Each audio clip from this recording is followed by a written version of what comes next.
अस्सलाम वालेकुम। जिस जगह पे हम लोग अभी इस वक्त यहाँ पर हैं, ये मदीने में कुबा के रास्ते में जो है ये मुकाम है।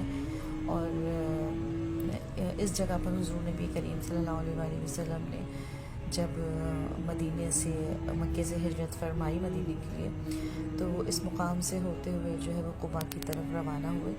और ये वो जगह है जहाँ हुज़ूर नबी करीम सल्लल्लाहु अलैहि वसल्लम ने टेक लगाई। और इस जगह पर बेइंतहा खुशबू है, इस कदर खुशबू है, और ऐसी खुशबू जो मेरे ख़्याल में मैंने अपनी लाइफ में कभी कहीं नहीं महसूस की। और इन्हीं दो पत्थरों के दरमियान जो है वो ये खुशबू महसूस होती है। और ये जो छोटा सा एक कमरा जैसा है, यहाँ पर सिर्फ ये खुशबू जो है महसूस होती है।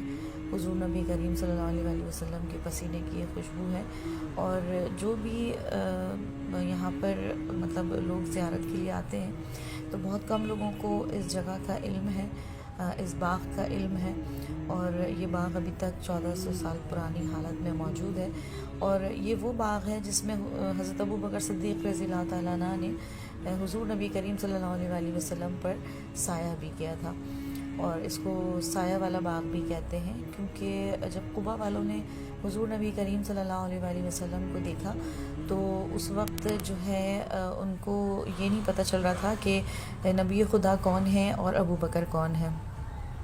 तो अबू बकर ने अपनी चादर से हुज़ूर नबी करीम सल्लल्लाहु अलैहि वसल्लम पर साया किया, ताकि वहाँ के लोगों को ये बता सकें। सामने कुबा है कुछ दूर के मतलब फ़ासले पर, उन लोगों को ये बताने के लिए कि मैं अबू बकर हूँ साया करने वाले, और जिनके ऊपर साया किया जा रहा है वो नबी खुदा हैं। तो कुबा वालों ने फिर वहाँ अल्लाहु अकबर के नारे बुलंद किए कि हुज़ूर नबी करीम सल्लल्लाहु अलैहि वसल्लम जिनका उन्हें इंतज़ार था वो मदीने तैयबा में तशरीफ़ ला चुके हैं। और यहाँ पर हुज़ूर नबी करीम सल्लल्लाहु अलैहि वसल्लम ने नफिल नमाज भी अदा की। वो मुकाम अभी भी यहाँ पर मौजूद है, क्या कहते हैं, मुसल्ला रसूल जिसे हम कहते हैं। और वो जो जहाँ पर साया किया वो भी मौजूद है। और ये जगह जो मैंने अभी आपको दिखाई, जहाँ मैंने जाए नमाज को मस किया, वहाँ की उसकी खुशबू को, तो ये जो जगह है यहाँ पर हुज़ूर नबी करीम सल्लल्लाहु अलैहि वसल्लम ने टेक लगाई थी। और उनके जिसमें अथर में जो पसीना था, उनके कपड़ों में जो पसीना था, वो यहाँ दीवार से मस हुआ, इन पत्थरों से मस हुआ, और आज तक वो खुशबू जो है यहाँ पर महकती है। तो बहुत कम लोगों को जो है वो इस जगह का इल्म है। और यहाँ पर आपको जो पैकेजेस मिलते हैं मदीने में जो ज़ियारत के, वो यहाँ पर नहीं लाते हैं, बल्कि आपको पर्सनली अपनी गाड़ी करके यहाँ पर आना पड़ता है। और फिर मतलब कुछ मालूमात अगर हैं आपको अच्छे से रास्ते की, तो आप इस मुकाम पर आ जाते हैं। और जिनको नहीं होती तो वो बाज़ात नहीं यहाँ की ज़ियारत कर पाते।